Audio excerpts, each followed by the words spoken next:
మీ దగ్గరికి పవన్ కళ్యాణ్ పంపించాడు. ఒక నిరాశపరుడు ఓటేసే అవకాశం మనందరికీ వచ్చింది.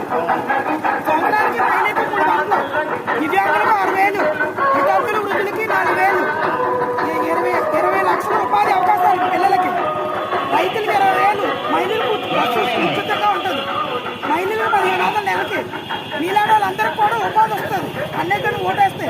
ఎందుకంటే ఒక సీఎం కేడర్ వ్యక్తి మన పిఠాపురం నియోజకవర్గంలో చేయడం అంటే మనకి ఎంతో అదృష్టం ఉంటుంది. మీరు చెప్పుకొని బాధపడుతున్నారు, మా పనులు లేకుండా అయిపోయింది చెప్పి బాధపడుతున్నారు. ఇవన్నీ పవన్ కళ్యాణ్ గారు తను హోదా మధ్య కూర్చొని వారాహిత్తుల్లో కింద కూర్చొని మాట్లాడారు మా దివ్యాంగులతో.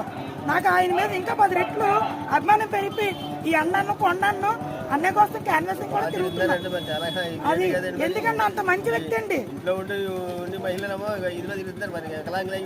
అది ఖచ్చితంగా అన్నయ్యకి మాత్రం ఓటే 2 ఓట్లు కూడా తంగిలు ఉదయ శ్రీనివాసరావు కూడా వాళ్ళ తమ్ముడు చాలా మంచి ఆయన ఎంతో మందికి ఇప్పుడు 25 మందికి ఉపాధి చూపించారు.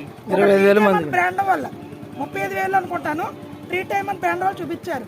2 కాసుల కోసం ఓటేసి మీరు ఉదయ శ్రీనివాస్ గారు కూడా పవన్ కళ్యాణ్ వచ్చి అత్యధిక ఓట్లతో మనం గెలుచుకోవాలి.